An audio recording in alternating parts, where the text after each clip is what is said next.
وہ ان پر نگہبان بھیجتا ہے، اسی کے لیے دنیا اور آخرت میں سب تعریف ہے، اور اسی کے لیے حکم ہے، اور اسی کی طرف تم سب لوٹائے جاؤ گے۔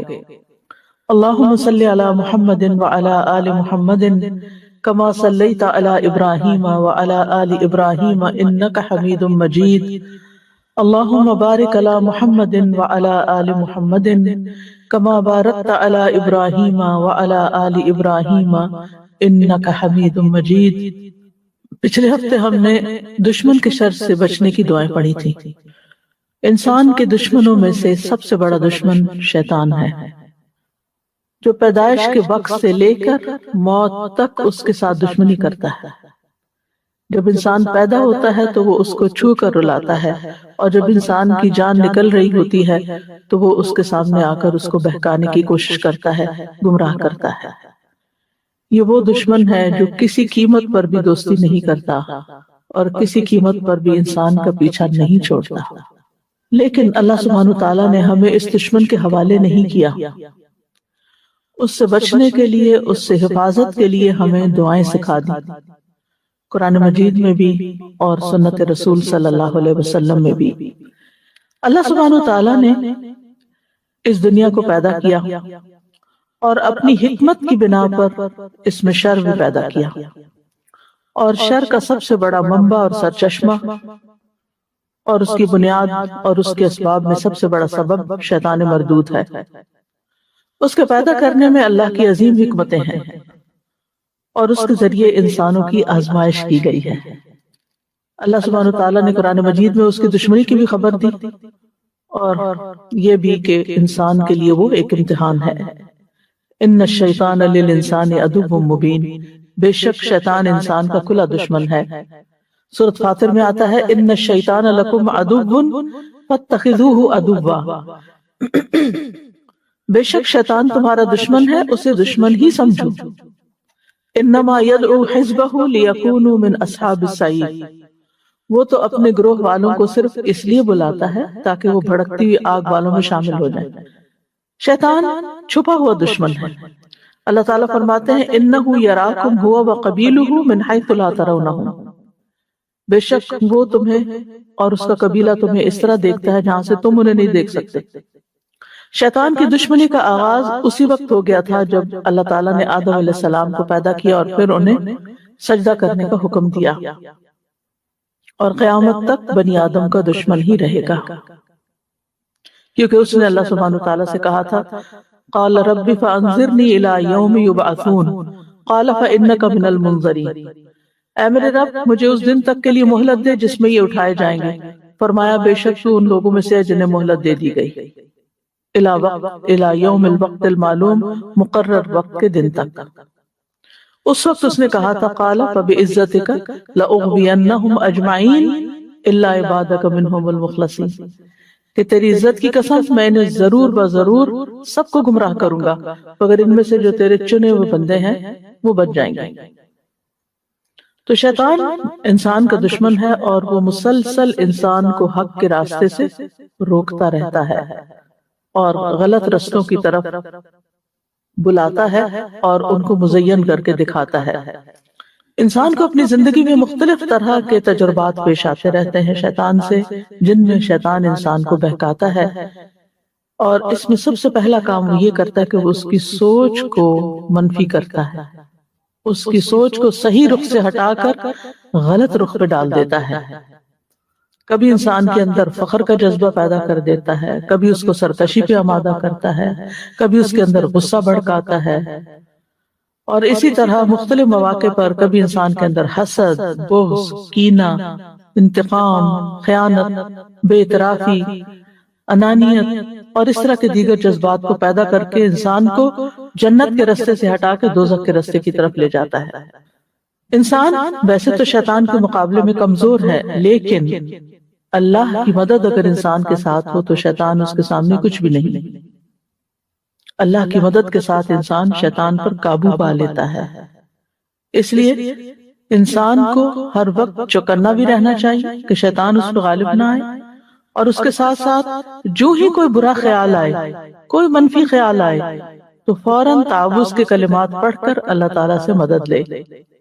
اگر وہ ایسا کرے گا تو اللہ تعالیٰ کا وعدہ ہے کہ وہ اس کو پناہ دے گا، اور وہ شیطان، وہ ذکر اس کے لیے شیطان کے مقابلے میں ایک مضبوط قلعہ بن جائے گا، اور اس میں انسان محفوظ ہو جائے گا. تو انسان جب شیطان کا وسوسہ قبول نہیں کرتا اور شیطان اللہ کے یعنی شیطان سے بچنے کے لیے انسان اللہ تعالیٰ کی پناہ لے لیتا ہے، تو نہ صرف یہ کہ اللہ تعالیٰ انسان کو شیطان سے محفوظ رکھتا ہے، بلکہ انسان کو نیکی کی توفیق بھی دیتا ہے اور اس کے ایمان کو اور زیادہ طاقتور بنا دیتا ہے اور اس کے راستے مزید روشن ہو جاتے ہیں. تو اس لیے نجات کا کوئی راستہ نہیں مگر یہ کہ انسان اپنے دشمن سے بچنے کے لیے اللہ کی پناہ لے، اللہ تعالیٰ کی طرف متوجہ ہو. اور اسی کے لیے اللہ سبحانہ تعالیٰ نے ہمیں قرآن مجید میں دعا بھی سکھائی ہے. ارشاد باری تعالیٰ ہے، اور آپ کہیے کہ اے میرے رب، میں شیطانوں کی اکساہٹوں سے تیری پناہ میں آتا ہوں، اور اے میرے رب، میں اس سے بھی تیری پناہ میں آتا ہوں کہ وہ میرے پاس آئیں. تو اس آیت میں نبی صلی اللہ علیہ وسلم کو اور ان کی امت کو شیطان کی نزغات، ہمزات اور وسوسوں سے محفوظ رہنے کا طریقہ بتا دیا گیا کہ وہ شیطان کے شر اور اس کی اذیت سے، وسوسوں سے کس طرح بچ سکتے ہیں. یعنی نہ صرف یہ کہ وہ اس سے پناہ مانگے کہ شیطان ان کو کوئی تکلیف نہ دے، بلکہ اس سے بھی کہ وہ ہمارے پاس بھی پھٹکے، اس کے قریب آنے سے بھی پناہ مانگی گئی. تو یہ دعا جو ہے یہ بڑی ہی جامع دعا ہے اور ہر لحاظ سے شیطان سے بچنے کی اور شیطان کے شر سے حفاظت کا بہترین ذریعہ ہے. فرمایا وَقُلْ، اور آپ کہیے. یعنی اللہ تعالیٰ ویسے بھی دعا سکھا سکتے تھے، لیکن آپ صلی اللہ علیہ وسلم سے کہلوا کر، کیونکہ آپ ہمارے لیے نمونہ ہیں کہ آپ کو بھی ضرورت ہے، آپ بھی کہیے اور آپ کے ساتھ آپ کی امت بھی یہ بات کہے. کیا؟ ربی اعوذ بک.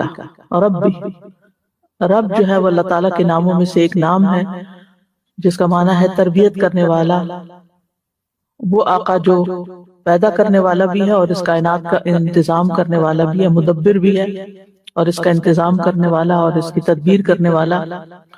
تو رب وہ ہوتا ہے جس کے اندر تین چیزیں جمع ہوں. ایک ہے خلق، پیدا کرنا، دوسرا ہے ملک، جس چیز کو پیدا کیا اس کا مالک ہونا، اور تیسرا ہے تدبیر، کہ اس کا انتظام کرنا اور اس کو چلانا.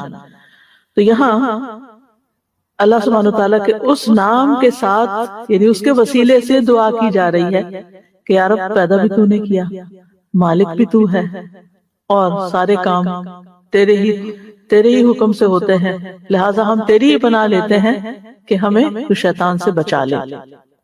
تو اعوذ بک یعنی میں تیری پناہ لیتا ہوں، میرے اندر قدرت نہیں ہے، طاقت نہیں ہے، میں کچھ نہیں کر سکتا، تو ہی کرے گا، اس لیے میں تیری طرف متوجہ ہوتا ہوں. اعوذ بک.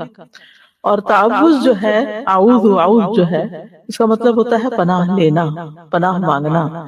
یعنی میں اپنے آپ سے بھی بری ہوں اور ساری مخلوقات کو چھوڑ کر تیری طرف رجوع کرتا ہوں، تیری پناہ میں آتا ہوں کہ شیطان میرے پاس حاضر ہو، یا وہ میرے دین کو نقصان دے یا میری دنیا کو نقصان دے.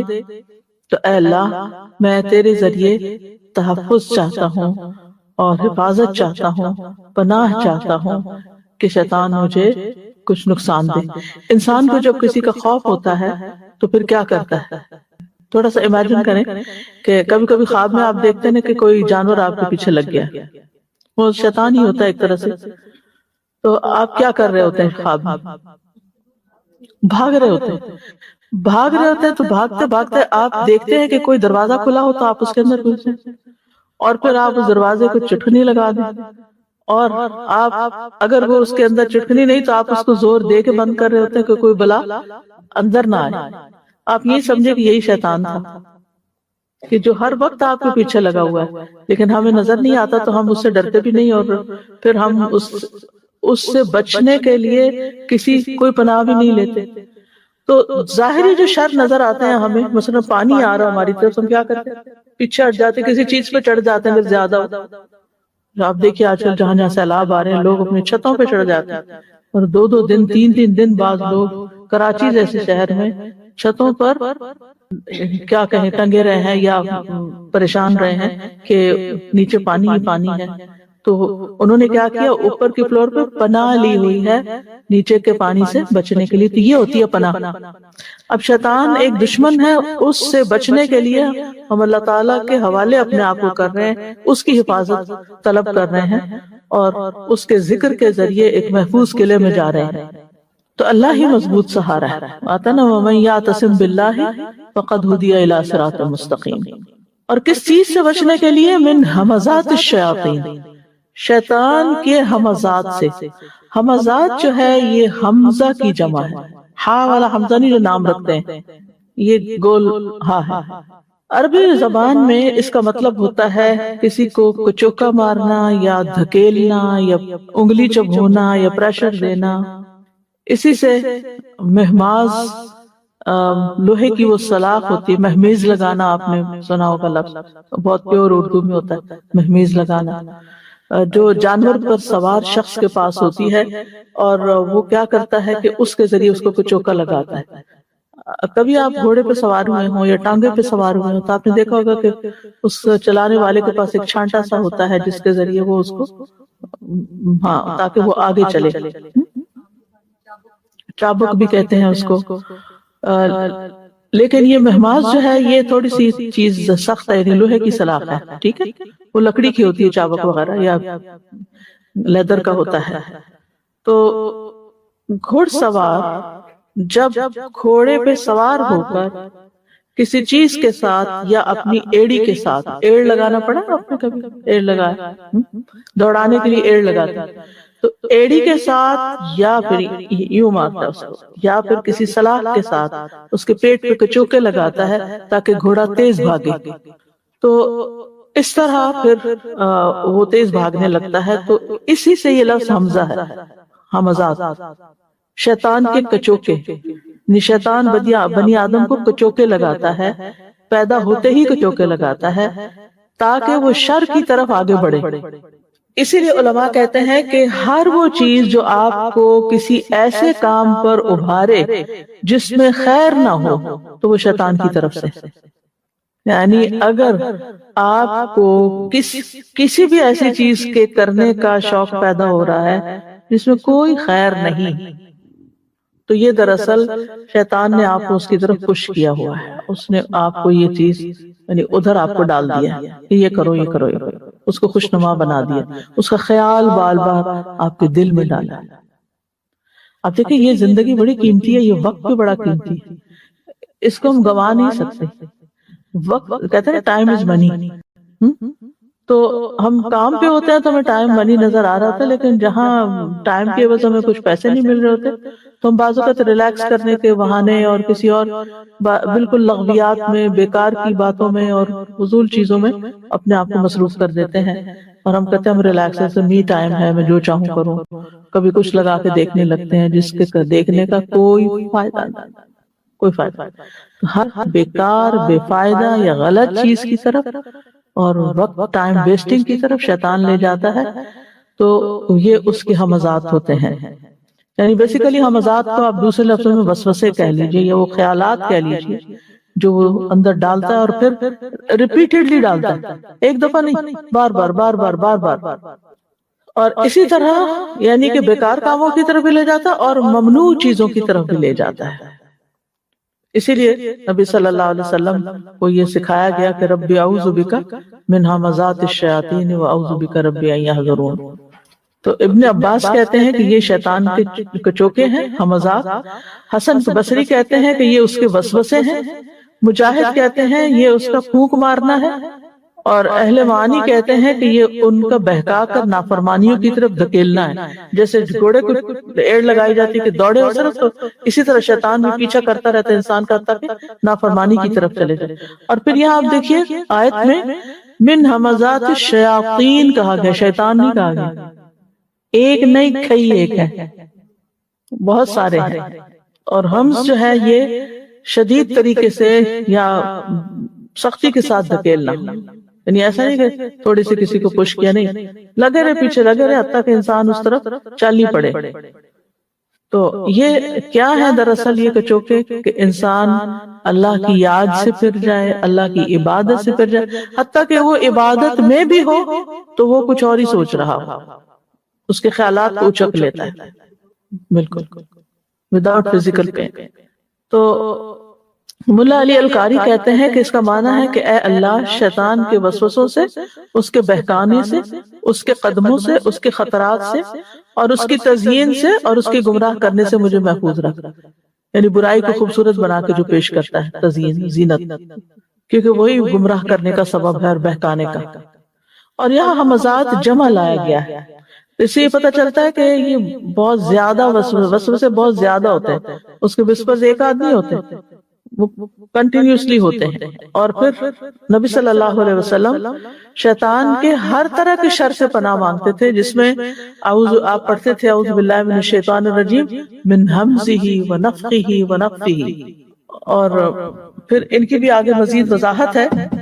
نفخ جو ہے پھونک کو کہتے ہیں، فَإِذَا نُفِخَ فِي الصُّورِ، کیا ترجمہ کرتے ہیں آپ؟ جب سور میں پھونک مار دی جائے گی۔ تو یہ جو نفخہ ہے نا، یہ شیطان کی پھونک ہے جس کی وجہ سے انسان کے اندر غرور و تکبر پیدا ہو جاتا ہے، اس کی انا بڑک اٹھتی ہے۔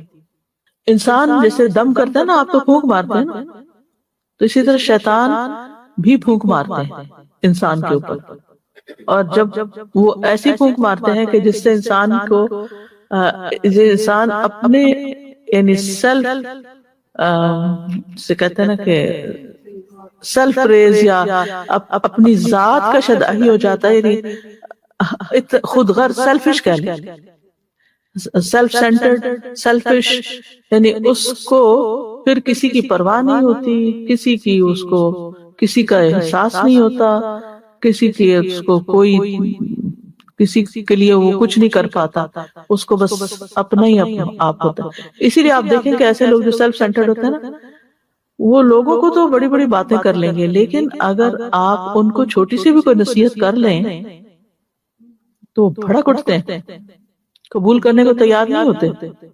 ہاں ہم سچے ہیں، سب دنیا غلط ہے، ٹھیک ہے۔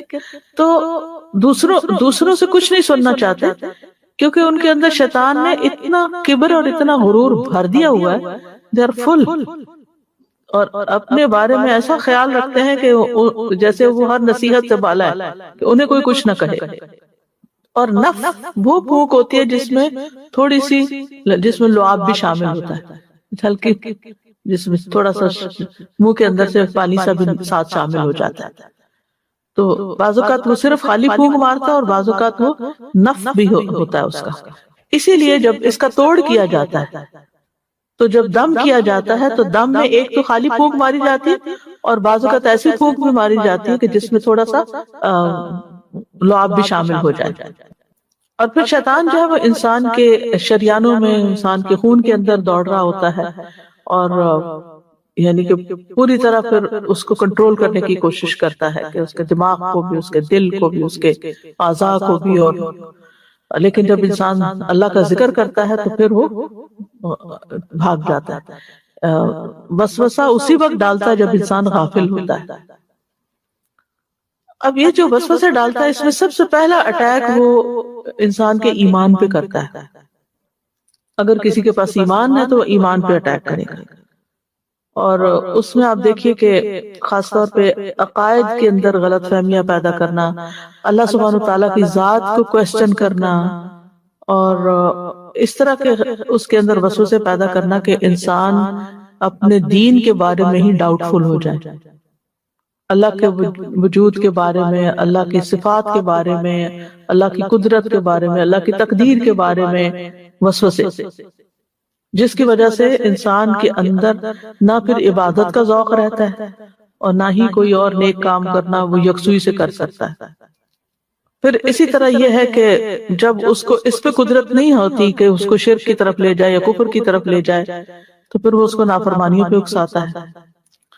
اور جب انسان نافرمانیوں سے رکتا ہے اور اس پہ قدرت حاصل نہیں ہوتی تو اسے نیکیاں کرنے سے روک دیتا ہے۔ آج ہی کو مجھ سے کہہ رہا تھا کہ انہوں نے اپنے بردر سے کہا کہ چلے عمرے پہ چلتے ہیں، تو انہوں نے کہا کہ تم لوگوں کو ضرورت ہے، میں نے کبھی کوئی گناہ نہیں کیا اس لیے مجھے عمرے کی ضرورت نہیں ہے۔ اب آپ دیکھیے کہ کیا صرف گناہگار عمرہ کرتے ہیں؟ سوچنے کی بات، یہ خیال کس نے ان کے دل میں ڈال دیا؟ کیا صرف گناہگار عمرہ کرتے ہیں، یا پھر یہ ہے کہ کیونکہ وہ جب دیکھتا ہے کہ چلے ٹھیک ہے یہ بندہ گناہ نہیں کرتا، نیکی سے روکتا نا، عمرہ تو ایک نیکی کا کام ہے، اور تو اس نے نیکی سے روک دیا، یہ خیال ڈال کے دل میں کہ تم نے کبھی کوئی گناہ نہیں کیا اس لیے یہ کام کرنے کی ضرورت نہیں ہے۔ اور کس طرح سے وہ دل میں وسوسے ڈال کے، خیال ڈال کے انسان کو روکتا ہے۔ آج ہی میں ایک اسکالر کو سن رہی تھی، میں اس کے بارے میں تھوڑی ریسرچ کر رہی تھی کہ کیا کیا وسوسے ڈالتے، کیسے ڈالتا ہے، کیا کرتا ہے۔ ایکسپیرینس تو سبھی کو ہوتا ہے، لیکن ہمیں سمجھ نہیں آتی کہ یہ شیطان کا وسوسہ ہے یا ویسے ہی ہمیں خیال آ رہا ہے، تو ہم اس کو اتنا سیریسلی نہیں لیتے اور پھر اگنور کر دیتے ہیں اور بات ختم ہو جاتی ہے۔ تو کہتے ہیں کہ بعض لوگوں کی جو نفسیاتی بیماریاں بن جاتی ہیں، فوبیاز ہوتے ہیں، اس کے پیچھے بھی شیطان کے وسوسے ہوتے ہیں۔ ایک خیال کتنی دفعہ ڈالتا ہے کہ وہ دماغ خراب ہونے لگتا ہے انسان کا۔ اور کہتے ہیں کہ ایک شخص کو شاید وہ ملے یا ان کے پاس آیا تو شیطان نے اس کے دل میں ڈالا کہ تم مسجد سے نکلو گے تو تمہارے سر پہ پتھر آ کے لگے گا اور تم مر جاؤ گے۔ ساری مسجد خالی اور باہر نہ نکلی کہ مجھے ڈر لگ رہا ہے اور میرا دل گھبرا رہا ہے کہ میں نکلا تو میرے ساتھ یہ ہو جائے گا۔ اچھا، اب یہ کیا تھی؟ یہ شیطان کی ایک چال تھی کہ اس کے بعد یہ دوبارہ مسجد نہ آئے۔ مسجد سے نکلنے پر ہی تم نے مرنا ہے۔ اسی طرح انسان بعض اوقات کوئی خیر کا کام کرنا چاہتا ہے اور اس کے دل میں ایسے وسوسے ڈالتا ہے کہ وہ اس سے رک ہی جاتا ہے۔ بہتر ہے مثلا آپ نے کہیں جانا ہے کسی اچھے کام پہ، پتہ نہیں کہیں راستے میں ایکسیڈنٹ نہ ہو جائے، پتہ نہیں یہ نہ ہو جائے، آج میرا دل کچھ خراب ہو رہا ہے۔ یہ دل کس نے خراب کیا؟ شیطان ہی ہوتا ہے جو وسوسے ڈال کے دل بھی خراب کرتا ہے، کیونکہ شیطان انسان کا دشمن ہے، وہ انسان کو غمگین کرنا چاہتا ہے، یعنی شیطان انسان کو پریشان کرتا ہے۔ تو یہ جو وسوسے ہوتے ہیں ان کے ذریعے پریشانی بھی پھیلاتا ہے، غمگین بھی کرتا ہے، اور اسی طریقے سے پھر وہ پھیر کے انسان کو نیکی کے کام سے روک دیتا ہے۔ اگر تم نے یہ کام شروع کر لیا، مثلا قرآن پڑھنا شروع کر لیا، تو لوگ تو تمہیں بڑا نیک سمجھنے لگیں گے، اور پھر اس طرح تو تم ریاکاری کرو گی، اور پھر بہتر ہے کہ تم جیسے ہو ایسے ہی ٹھیک ہے، یعنی نیکی میں آگے نہیں بڑھنے دیتا۔ اور پھر بعض اوقات واقعی ریاکاری کروا کے نیکیاں ضائع کروا دیتا ہے، یعنی آپ اس کے کہنے سے عبادت سے بھی نہیں رکے، آپ اس کے کہنے سے نافرمانی میں بھی نہیں پڑے، اب آپ ایک محتاج زندگی بسر کر رہے ہیں اللہ کی رضا کے لیے۔ اب وہ آ کے کیا کرے گا کہ آپ کے دل میں خیال ڈالے گا، نف تم تو اتنے نیک ہو۔ اور پھر جب وہ دل میں یہ بھر جاتا ہے، انسان بھرا ہوتا ہے اس خیال سے، پھر اگر کوئی ذرا بھی اس پہ شک کرے کہ نیک نہیں، تو وہ کیا کرتا ہے، کوئی ایسی اپنی نیکی بیان کرنا شروع کر دیتا ہے کہ دوسروں کو یقین آ جائے کہ یہ واقعی نیک ہے۔ لہٰذا اس سے کیا نقصان ہوتا ہے کہ انسان دکھاوا کر بیٹھتا ہے اور اس طرح اس کی نیکی ضائع کروا دیتا ہے۔ اور پھر اگر انسان ان ساری چیزوں سے بچ جائے تو اس کے اندر خود پسندی ڈال دیتا ہے کہ انسان پھر بہت سیلف سینٹر ہو جاتا ہے اور بہت اپنے آپ کو بڑی چیز سمجھنا شروع کر دیتا ہے۔ اور پھر جب وہ اپنے آپ کو بہت اچھا سمجھتا ہے تو ہر دوسرے کو وہ کیا سمجھتا ہے، گناہگار یا برا، یا یعنی کوئی نہ کوئی اس کے اندر اس کو عیب دکھاتا ہے۔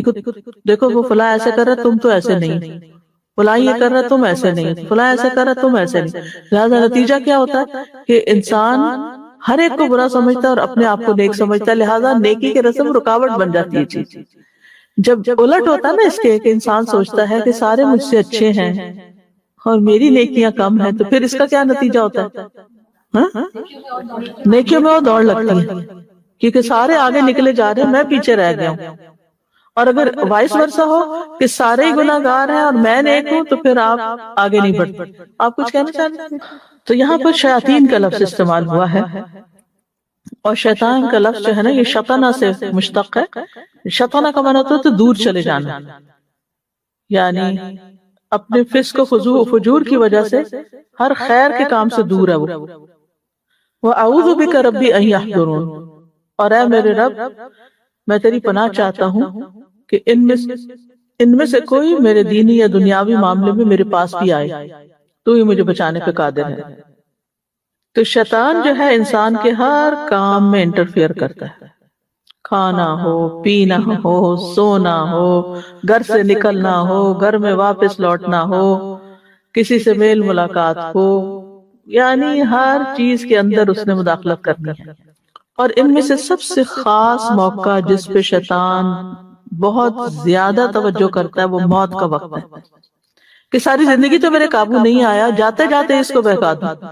تو حسن خاتمہ کی دعا کرنی چاہیے انسان کو ہمیشہ، اور اس دعا میں 2 بار ربوبیت کے وسیلے سے دعا کی گئی ہے، وَأَعُوذُ بِكَ رَبِّ أَن يَحْضُرُونِ، کیونکہ رب کے بغیر کوئی ہمیں پناہ نہیں دے سکتا، کوئی اس دشمن سے نہیں بچا سکتا۔ تو یہ بہت ہی جامع دعا ہے، اور اس میں ہر قسم کے شر اور ہر قسم کی شیطان کی برائی سے پناہ مانگی گئی ہے، اور اگر یہ قبول ہو جائے تو انسان ہر شر سے محفوظ ہو سکتا ہے۔ اس سے بھی پتہ چلتا ہے کہ انسان کو یہ دعا مانگتے رہنا چاہیے۔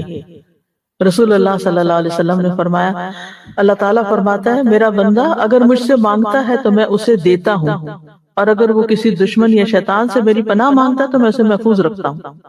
شیطان کو گالی گلوچ نہیں کرنا چاہیے، اس کا کوئی فائدہ نہیں، اس سے وہ خوش ہوتا ہے۔ اس کے مقابلے میں بس اللہ کی مدد مانگنی چاہیے۔ یعنی حدیث میں آتا ہے تم شیطان کو برا بھلا مت کہو، بلکہ اس کے شر سے اللہ کی پناہ طلب کرو، اور ہر چیز سے پناہ دینے والا اللہ ہی ہے، ہر شر سے۔ پھر یہ کہ دعا میں عاجزی اختیار کرنے میں انسان کو مبالغہ کرنا چاہیے، ربی ربی کہہ کر انسان کو اپنے آپ کو اللہ کے آگے جھکا دینا چاہیے۔ اور شیطان کا خطرہ جو ہے یہ سب سے بڑا خطرہ ہے اور سب سے بڑا دشمن ہے، اور اس کے بہکاوے ہیں اور چالیں ہیں، کفر اور شرک کا ارتکاب کراتا ہے، صراط مستقیم سے روکتا ہے، اللہ کی نافرمانی کے کام کرواتا ہے انسان سے، حلال حرام کے معاملے میں بندوں کو گمراہ کرتا ہے، برے کام مزین کر کے دکھاتا ہے، وَزَيَّنَ لَهُمُ الشَّيْطَانُ مَا كَانُوا يَعْمَلُونَ، یعنی فطرتاً انسان برائی سے نفرت کرتا ہے، یعنی اللہ نے انسان کی فطرت سلیم رکھی ہے اور خیر اور شر کی پہچان بھی رکھی، لیکن شیطان برائی کو خوبصورت بنا دیتا ہے، لہذا وہ اس کی طرف چل پڑتا ہے۔ پھر اسی طرح دین میں نئے نئے فتنے پیدا کر دیتا ہے، نئی نئی بحثیں چھیڑ دیتا ہے۔ اب دیکھیں تاریخ ہماری بھری ہوئی ہے اس سے، کبھی تقدیر کے مسئلے میں بحثیں چل رہی ہیں، اور کبھی قرآن مجید کے بارے میں جو مسئلہ خلق قرآن اٹھ کھڑا ہوا، کبھی کچھ اور۔ پھر اسی طرح انسان جب نیکی کے کاموں کی طرف متوجہ ہوتا ہے تو راستے میں آ کے بیٹھ جاتا ہے، اسلام کے راستے میں آ کے بیٹھ جاتا ہے کہ تم اپنے باپ دادا کا دین کو چھوڑنے لگے ہو، اور پھر اگر اس کی بات نہیں مانتا انسان اور اسلام قبول کر لیتا ہے تو ہجرت کے راستے پہ بیٹھ جاتا ہے کہ تم اپنا گھر بار چھوڑ دو گے، پھر وہ جہاد کے راستے پہ بیٹھ جاتا ہے کہ تم اگر مارے گئے تو تمہارا مال تقسیم ہو جائے گا، تمہاری بیوی کہیں اور نکاح کر لے گی۔ تو بہرحال شیطان انسان کے ہر کام میں شامل ہو جاتا ہے۔ نبی صلی اللہ علیہ وسلم نے فرمایا بے شک شیطان تم میں سے ہر ایک آدمی کے پاس اس کے ہر کام کے وقت موجود رہتا ہے، یہاں تک کہ اس آدمی کے کھانے کے وقت بھی اس کے پاس موجود ہوتا ہے، لہذا جب تم میں سے کسی کا لقمہ گر جائے تو اسے چاہیے کہ اس کی گندگی صاف کر کے اسے کھا لے اور اس کو شیطان کے لیے نہ چھوڑے۔ یعنی شیطان تو چاہتا ہے کہ انسان کا نقصان ہو، تو انسان اپنا نقصان نہ کرے، اور جب کھانا کھا لے تو انسان اپنی انگلیاں چاٹ لے، کیونکہ انسان نہیں جانتا کہ برکت اس کے کھانے کے کس حصے میں ہے۔ پھر اسی طرح یہ کہ شیطان جو ہے وہ آپس میں بغض اور عداوت پیدا کرتا ہے لوگوں کے درمیان۔ اس کا تخت پانی پر ہے، اور وہ ابلیس کا تخت جو پانی پر ہے، اور وہ وہاں سے اپنے لشکر روانہ کرتا ہے انسانوں میں پھوٹ ڈالنے کے لیے، اور ان میں سب سے بڑا وہی قرار پاتا ہے جو سب سے زیادہ فتنہ ڈال کے آتا ہے، خاص طور پر میاں بیوی کے درمیان لڑائی جھگڑا ڈلواتا ہے، پھر غصہ دلاتا ہے۔ غصہ تو ہے ہی شیطان کی طرف سے۔ اب دیکھیں کہ کچھ لوگوں کو تو بہت زیادہ غصہ آتا ہے اور بیماری بن جاتی ہے وہ غصہ، اور وہ یہ ایکسکیوز لیتے رہتے ہیں کہ بیماری ہے اس لیے اس شخص کو اتنا غصہ آتا ہے، لیکن یہ کہ اس کا کوئی بھی اور علاج ہو سکتا ہے، لیکن اس کے ساتھ ساتھ روحانی علاج کرنا ضروری ہوتا ہے۔ پھر اسی طرح خواہش کے وقت بھی شیطان کا حملہ ہوتا ہے، یعنی خاص حملے اس کے انسان، کیونکہ ان موقعوں پر انسان کمزور پڑا ہوتا ہے، انسان غصے کے وقت کمزور ہو جاتا ہے کہ کنٹرول نہیں کر سکتا، اور اسی طرح انسان غصے کے وقت، خواہش کے وقت، خواہش نفس کے وقت انسان کمزور ہو جاتا ہے. تو انسان اپنے خواہش پرستی کے وقت ضرور سوچے کہ کہیں شیطان کا حملہ تو نہیں، اور کہیں شیطان تو مجھ پر حاوی نہیں ہو رہا. اگر وہ خواہش ایسی ہے جو اللہ کی ناراضگی کے کام کی ہے. اللہ تعالیٰ فرماتے ہیں یا ایھا الذین آمنوا لا تتبعوا خطوات الشیطان ومن یتبع خطوات الشیطان فإنہ یأمر بالفحشاء والمنکر ولولا فضل اللہ ورحمتہ ما زکا منکم من احد ابدا ولکن اللہ یزکی من یشاء واللہ سمیع علیم. اے لوگوں جو ایمان لائے ہو، شیطان کے قدموں کے پیچھے مت چلو، اور جو شیطان کے قدموں کے پیچھے چلے تو بے شک وہ بے حیائی اور برائی کا حکم دیتا ہے. اور اگر تم پر اللہ کا فضل اور اس کی رحمت نہ ہوتی تو تم میں سے کبھی کوئی پاک نہ ہوتا، لیکن اللہ جسے چاہتا ہے پاک کرتا ہے. اللہ سب کچھ سننے والا، سب کچھ جاننے والا ہے. اسی طرح لباس کے معاملے میں شیطان انسان پہ حاوی ہو جاتا ہے اور اسے ایسا لباس پہننے کی ترغیب دیتا ہے جو رب کو ناراض کرنے والا ہوتا ہے. اللہ تعالیٰ فرماتے ہیں یا بنی آدم لا یفتننکم الشیطان کما اخرج ابویکم من الجنۃ ینزع عنہما لباسہما لیریہما سوآتہما. اے بنی آدم، ایسا نہ ہو کہ شیطان تمہیں فتنے میں مبتلا کر دے جیسے اس نے تمہارے والدین کو جنت سے نکلوایا تھا. اس نے ان کے لباس اتروا دیے تھے تاکہ ان کی شرمگاہیں انہیں دکھلا دیں. تو لباس کا اتارنا ایسی جگہ پر جہاں نہیں اتارنا چاہیے، لباس کا مختصر کر لینا، اپنے جسم کے وہ حصے جو چھپانے چاہیے ان کو ننگا کر دینا لوگوں کے سامنے، یا ٹائٹ لباس پہننا، یا ایسا لباس پہننا جو اپوزٹ سیکس کے لیے بہت اٹریکٹیو ہو، تو یہ بھی شیطانی کارستانیوں میں سے ہے. اسی طرح بیہودہ شعر و شاعری کے ذریعے وہ فتنہ پھیلاتا ہے، فساد ڈالتا ہے، فحاشی پھیلاتا ہے. ابو سعید کہتے ہیں کہ ہم رسول اللہ صلی اللہ علیہ وسلم کے ہمراہ مقام ارج کی طرف جا رہے تھے.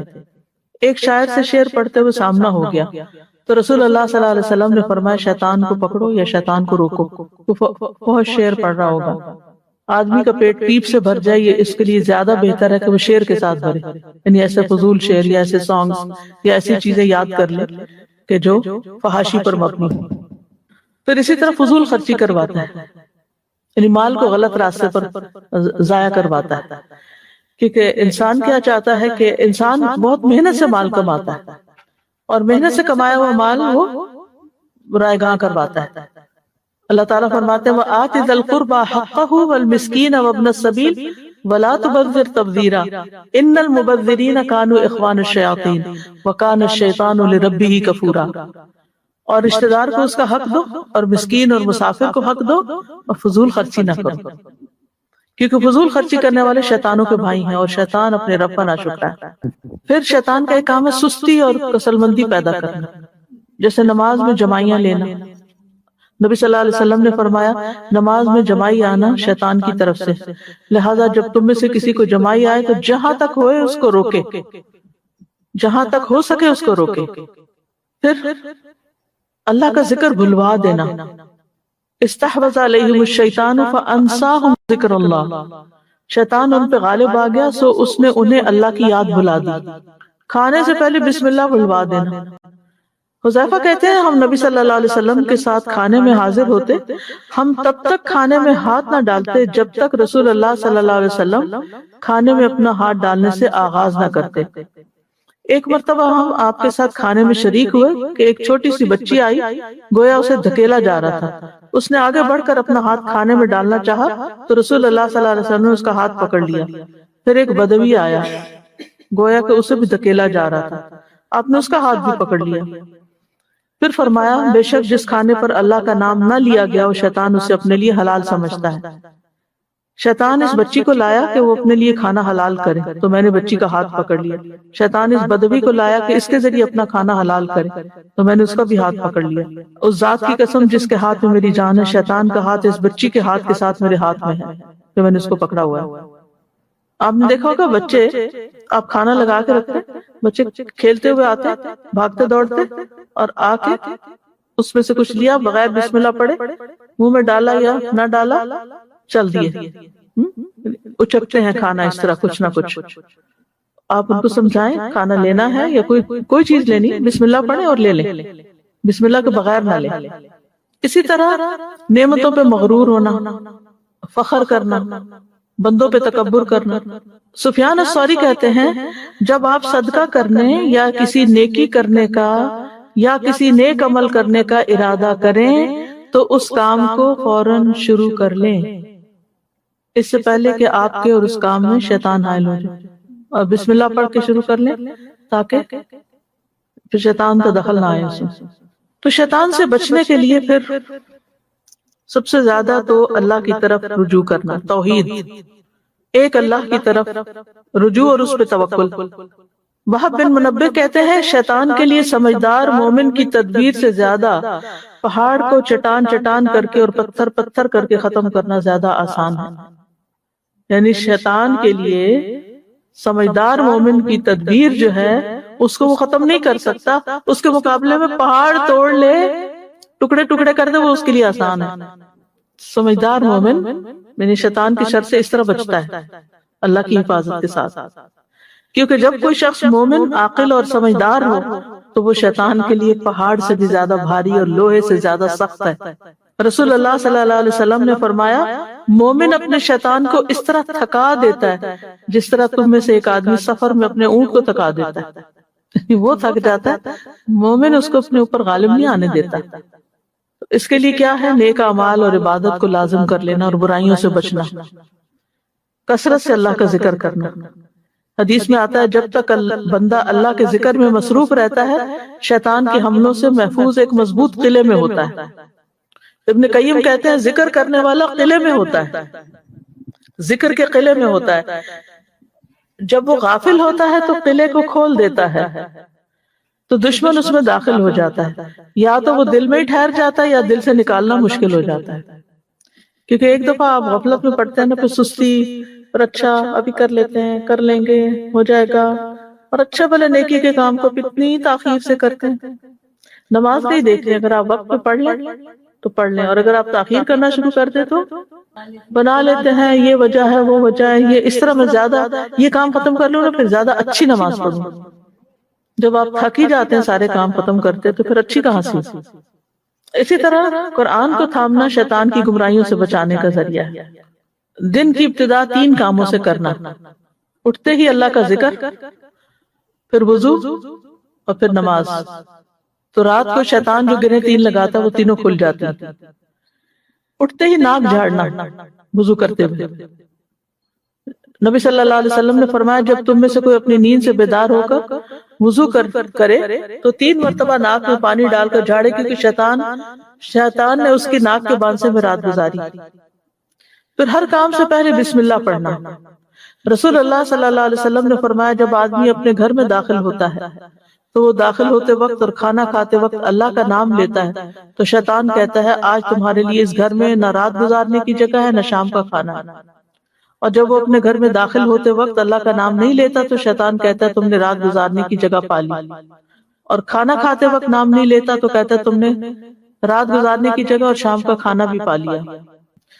نبی صلی اللہ علیہ وسلم نے فرمایا تم میں سے ہر ایک دائیں ہاتھ سے کھائے، دائیں ہاتھ سے پیے، دائیں ہاتھ سے چیز لے اور دائیں ہاتھ سے دے، اس لیے کہ شیطان بائیں ہاتھ سے کھاتا ہے، بائیں ہاتھ سے پیتا ہے، بائیں ہاتھ سے چیز لیتا ہے اور بائیں ہاتھ سے ہی لیتا ہے۔ گھر کو شیطانی چیزوں سے پاک رکھنا۔ نبی صلی اللہ علیہ وسلم نے فرمایا گھنٹی شیطان کا باجا ہے، یعنی گھر کے اندر ایسی بیلز اور اس طرح کی یعنی جیسے سنگنگ چیزیں جو ہیں جیسے گٹار وغیرہ اور ایسی چیزیں نہیں ہونی چاہیے۔ پھر رات کی ابتدا میں بچوں کو روک لینا چاہیے، باہر نہیں نکلنے دینا چاہیے، شیاطین پھیل جاتے ہیں۔ پھر آپ نے ایک حدیث میں آتا ہے آپ نے فرمایا اللہ کا نام لے کر اپنے مشکیزوں کے منہ باندھو، اللہ کا نام لے کر برتنوں کو ڈھکو، خواہ کوئی چیز چوڑائی میں رکھ کر یعنی اوپر کوئی ایسے رکھ دو، کوئی چیز چمچ رکھ دو کچھ، اور اپنے چراغ سونے سے پہلے بجھا دیا کرو۔ اتنی چھوٹی سی بات ہے کہ سونے سے پہلے چراغ بجھا دو۔ اس زمانے میں تو چونکہ آگ کے چراغ ہوتے تو خطرہ بھی تھا، لیکن اب بھی یہ بات ثابت ہوئی ہے کہ جب تک ہم پورے اندھیرے میں نہیں ہوتے تو ہمارے جسم کے اندر وہ ہارمونز پیدا نہیں ہوتے کہ جن کی وجہ سے جسم کی پراپر مرمت ہوتی ہے اور یعنی نیند پوری ہوتی ہے، تھکاوٹ اترتی ہے۔ یعنی روشنی میں سونا جو ہے وہ مضر صحت ہے رات کے وقت۔ پھر مسلمانوں کی جماعت سے جڑے رہنا، یعنی شیطان سے بچنے کے لیے، کیونکہ اللہ کا ہاتھ جماعت پر ہے اور شیطان اس کے ساتھ ہے جو کہ جماعت سے علیحدہ اور اس کو پاؤں مار کے ہانکتا ہے۔ نبی صلی اللہ علیہ وسلم نے فرمایا جس کسی گاؤں یا بستی میں 3 فرد بھی ہوں اور ان میں نماز با جماعت کا اہتمام نہ ہو، یعنی مردوں کے لیے خاص طور پر، تو شیطان ان پہ مسلط ہو جاتا ہے، لہٰذا تم جماعت کو پکڑو۔ بھیڑیا ہمیشہ دور رہنے والی بکری کو ہی کھاتا ہے۔ پھر اپنے رب کے احسانات کو یاد رکھنا۔ سلف صالحین میں سے کسی نے کہا حیرت ہے اس آدمی پر جو محسن کے احسان کو جان لینے کے بعد بھی اس کی نافرمانی کرتا ہے، یعنی اللہ کے اتنے احسان ہیں ہم پر اور پھر ہم اللہ کی بات نہیں مانتے۔ اور ملعون شیطان کی سرکشی کو جان لینے کے بعد بھی اس کی اطاعت گزاری کرتا ہے، وہ جانتا ہے کہ شیطان اس کا دشمن ہے اور پھر بھی اس کی بات مانتا ہے، اور اللہ تعالیٰ نے اس پر احسان کیا اور وہ اس کی بات نہیں مانتا۔ تو شیطان سے حفاظت کے لیے پھر خاص طور پر دعائیں پڑھنی چاہیے۔ ہر موقع کی ہمیں دعائیں سکھائی گئی ہیں، جن میں سے ایک تو یہی قرآنی دعا ہے، یہ سارے مواقع کو کور کر دیتی ہے۔ ربی اعوذ بک من ہمزات الشیاطین واعوذ بک ربی ان یحضرون، یعنی کہیں بھی حاضر ہو، بات ختم، جامع دعا ہے۔ پھر آیت الکرسی، یعنی جو آیت الکرسی پڑھتا ہے رات کے وقت تو صبح تک شیطان اس کے قریب نہیں آتا۔ پھر سورۃ الفلق اور سورۃ الناس، اور اس میں خاص طور پر سورۃ الناس جو وسوسوں کا علاج بھی ہے، من شر الوسواس الخناس الذی یوسوس فی صدور الناس من الجنۃ والناس۔ نبی صلی اللہ علیہ وسلم نے فرمایا یہ 2 صورتیں جو ہیں یہ تعوذ کے سب سے افضل کلمات ہیں، یعنی حدیث کا مفہوم ہے، جن سے تعوذ کرنے والے تعوذ کرتے ہیں۔ پھر مسنون دعاؤں میں اعوذ باللہ من الشیطان الرجیم، قرآن مجید پڑھنے سے پہلے اعوذ باللہ پڑھنے کا حکم ہے۔ فَإِذَا قَرَأْتَ الْقُرْآنَ فَاسْتَعِذْ بِاللَّهِ مِنَ الشَّيْطَانِ الرَّجِيمِ۔ نبی صلی اللہ علیہ وسلم قرات سے پہلے اعوذ باللہ من الشیطان الرجیم پڑھتے تھے، کیونکہ قرآن ہدایت کی کتاب ہے تو شیطان سب سے زیادہ وہاں آتا ہے کہ اس کو یہ سمجھ نہ آئے یا غلط سمجھے یا اس پر عمل ہی نہ کرے یا اس کو بے دلی سے پڑھے یا اس کو سمجھنے میں اس کو مشکل پڑے۔ پھر اعوذ باللہ من الشیطان الرجیم من ہمزہ ونفخہ ونفثہ۔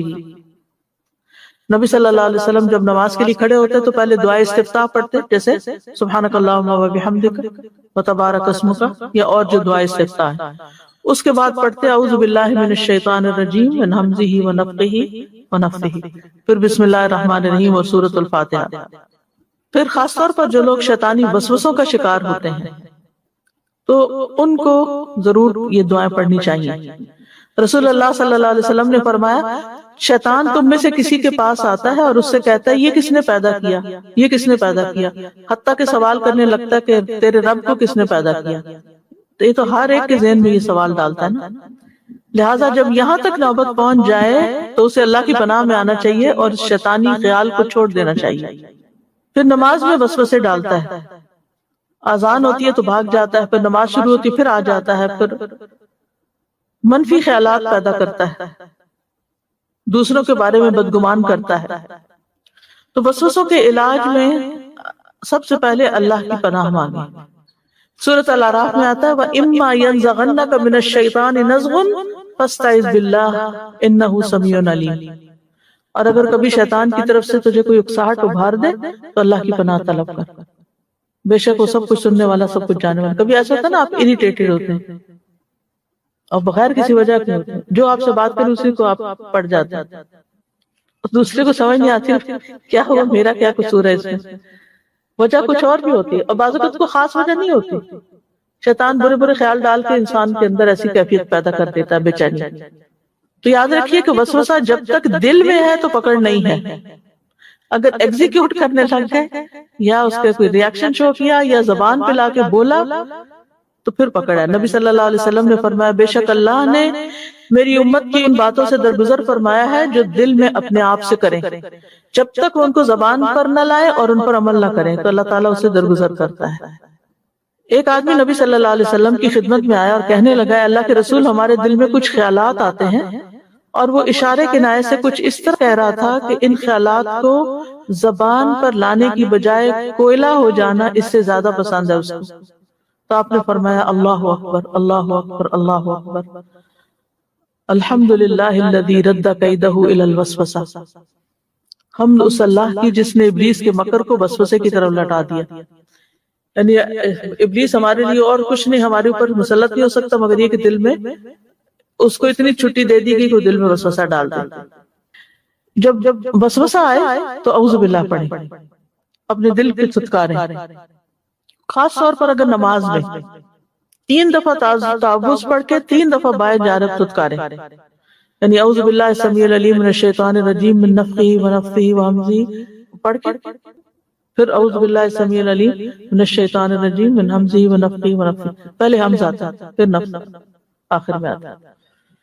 اور پھر وہ ایک صحابی آئے، انہوں نے اپنی پریشانی کا اظہار کیا تو آپ صلی اللہ علیہ وسلم نے ان کو یہی دعا سکھائی تو وہ اس بیماری سے نجات پا گئے، مشکل آسان ہو گئی. پھر یہ ہے کہ خیالات کو جھٹک دیا کریں، دور کریں ان کو خود ذہن میں لا کے نہیں برے خیالات سوچیں، اپنے ذہن کو کسی اور کام میں مشغول کریں. جو نیورو پاتھس بنے ہوئے نا آپ کے دماغ میں، برین میں، ان کو بریک کریں اور چیزیں اس میں ڈال کریں. کیونکہ جب انسان اللہ کا ذکر کرتا ہے، اللہ کی مدد مانگتا ہے، شیطان مکھی کی طرح ہو جاتا ہے، کمزور، چھوٹا سا. اب آپ دیکھیں جیسے مکھی ہوتی ہے نا، مکھی سے کیوں تشبیہ دی گئی؟ مکھی کیا کرتی ہے؟ جتنا جھٹکتے پھر آ جاتی، پھر آ جاتی، پھر آ جاتی. کیا وہ آپ کو قتل کر سکتی؟ کیا وہ آپ کو پکڑ سکتی؟ وہ کیا کر سکتی؟ شیطان بھی یہی کرتا ہے، اس کا ہم پہ زور نہیں ہوتا. پھر اسی طرح ایک اور دعا سکھائی گئی، هو الاول والآخر والظاہر والباطن وہو بکل شیء علیم. اس بارے میں ابو زمیل کہتے ہیں میں نے ابن عباس سے سوال کیا اس کیفیت کا کیا ہو جو میں اپنے سینے میں پاتا ہوں؟ انہوں نے پوچھا وہ کیا ہے؟ کہا میں اللہ کی قسم میں زبان پہ نہیں لا سکتا. انہوں نے کیا وہ شک و شبہ والی بات ہے؟ وہ ہنس دی اور بولے اس سے کسی کو نجات نہیں ملی، حتیٰ کہ اللہ تعالیٰ نے یہ آیت اتار دی فَإِن كُنتَ فِي شَكٍّ مِّمَّا أَنزَلْنَا إِلَيْكَ فَاسْأَلِ الَّذِينَ يَقْرَؤُونَ الْكِتَابَ. پھر اگر تو یعنی پروفٹ کو کہا جائے اگر آپ اس بارے میں کسی شک میں ہیں تو جو ہم نے آپ کی طرف نازل کیا تو ان لوگوں سے پوچھ لیجئے جو آپ سے پہلے کتاب پڑھتے ہیں. یعنی شک سے کسی کو نجات نہیں ملی. پھر انہوں نے مجھ سے کہا جب تم اپنے نفس میں کچھ محسوس کرو تو یہ پڑھا کرو هو الاول والآخر والظاہر والباطن وہو بکل شیء علیم. یہ وسوسے کا بہترین علاج ہے. پھر شیطان سے حفاظت کی کچھ اور دعائیں بھی ہیں. اعوذ بکلمات اللہ التامۃ من غضبہ وشر عبادہ ومن ھمزات الشیاطین وان یحضرون. میں اللہ کے تمام کلمات کی پناہ میں آتا ہوں اس کی ناراضگی سے، اس کے بندوں کی شرارتوں سے، شیطانوں کے وسوسوں سے اور اس بات سے کہ وہ میرے پاس آئیں. پھر اسی طرح گھبراہٹ کے وقت یہ دعا پڑھنی چاہیے، یعنی جب آپ کا دل گھبرا رہا. اور اس میں آپ دیکھیں کہ اللہ تعالیٰ کے تمام کلمات ساری کتابوں یعنی قرآن اور انجیل اور زبور یہ ساری چیزیں جو ہیں سب کا ایک طرح سے واسطہ دیا جا رہا ہے. پھر ہے اعوذ بکلمات اللہ التامۃ من کل شیطان وہامۃ ومن کل عین لامۃ. میں پناہ پکڑتا ہوں اللہ کے پورے کلمات کے ذریعے اور ہر ایک شیطان سے، ہر زہریلے جانور سے، ہر نقصان پہنچانے والی بری نظر سے. اس میں ساری چیزیں آ گئی جن سے ہم ڈرتے ہیں. کون کون سی چیزیں؟ شیطان، زہریلے جانور جیسے سانپ بچھو وغیرہ ہوتے ہیں اور ہر بری نظر سے. نہ صرف یہ کہ اپنے لیے پڑھنی چاہیے بلکہ اپنی اولاد کو بھی اللہ کی پناہ میں دینا چاہیے. نبی صلی اللہ علیہ وسلم حضرت حسن اور حسین رضی اللہ عنہما کے لیے پناہ طلب کرتے تھے اور فرماتے تھے کہ تم دونوں کے والد ابراہیم علیہ السلام بھی ان کے ذریعے اسماعیل اور اسحاق علیہ السلام کے لیے اللہ کی پناہ لیتے تھے. وہ کیا ہے؟ اعوذکما بکلمات اللہ التامۃ من کل شیطان وہامۃ ومن کل عین لامۃ. جی ظاہر ہے اسماعیل اور اسحاق کٹھے تو رہتے نہیں تھے. بعض لوگ کہتے ہیں نا کہ ہمارے بچے دور ہیں کہ ہم دور سے آیت الکرسی پڑھ کے پھونک دیں. آیت الکرسی کا تو نہیں ملتا لیکن یہ دعا ملتی. یعنی اللہ کے سارے ناموں کے ساتھ اللہ کو واسطہ دے کر ہم اللہ کی پناہ میں آتے ہیں کہ اللہ تعالیٰ ہمیں بچا لے شیطان کی شر سے. یا اگر کسی اور کو آپ پناہ میں دے رہے ہیں، اگر مثلاً آپ کسی پہ دم کر رہے ہیں تو اس وقت آپ کہیں گے اوئیزو کا یا اوئیزو کی، اور اپنے لیے پڑھیں گے اعوذ. پھر یہ دعا ہے اللہم فاطر السماوات والارض عالم الغیب والشہادہ انت رب کل شیء والملائکۃ یشہدون انک لا الہ الا انت فانا نعوذ بک من شر انفسنا ومن شر الشیطان الرجیم وشرکہ وان نقترف علی انفسنا سوءا او نجرہ الی مسلم. تھوڑی سی لمبی دعا ہے لیکن صبح شام کی دعا میں مل جاتی ہے.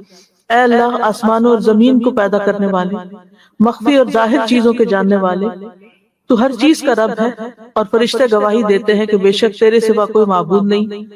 بس ہم تیری پناہ چاہتے ہیں اپنے نفسوں کے شر سے اور شیطان مردود کے شر سے، اس شرک کے شر سے، اس کے شرک کے شر سے، یعنی شیطان جو شرک پھیلاتا ہے، اور اس بات سے ہم اپنے نفسوں، اور اس بات سے بھی کہ ہم اپنے نفسوں پر کسی برائی کا ارتکاب کریں، یعنی ہم اپنے اوپر خود ظلم کریں یا کسی اور مسلمان کو اس کی طرف کھینچ لے جائیں، یعنی خود تو نہیں کرتے لیکن اوروں کو غلط راستے پہ ڈال دیں. پھر صبح شام اور بستر پہ لیٹتے وقت شیطان کے شر سے پناہ مانگنا. اللہم فاطر السماوات والارض عالم الغیب والشہادہ انت ولی فی الدنیا والآخرہ. پھر بسم اللہ وضعت جنبی اللہم اغفر لی ذنبی واخسأ شیطانی وفک رہانی واجعلنی فی الندی الاعلی. آپ کے پاس وہ ایپ ہے جس میں رات سونے کے وقت کے اذکار ہے، اس میں یہ دعا موجود ہے. اے اللہ کے نام کے ساتھ، اللہ کے نام کے ساتھ میں نے اپنا پہلو رکھا. اے اللہ میرے گناہ بخش دیجئے، میرے شیطان کو ذلیل کر دیجئے، میری قید کو کھول دیجئے اور مجھے اعلیٰ اور رفع مجلس کا ہم نشین بنائیے.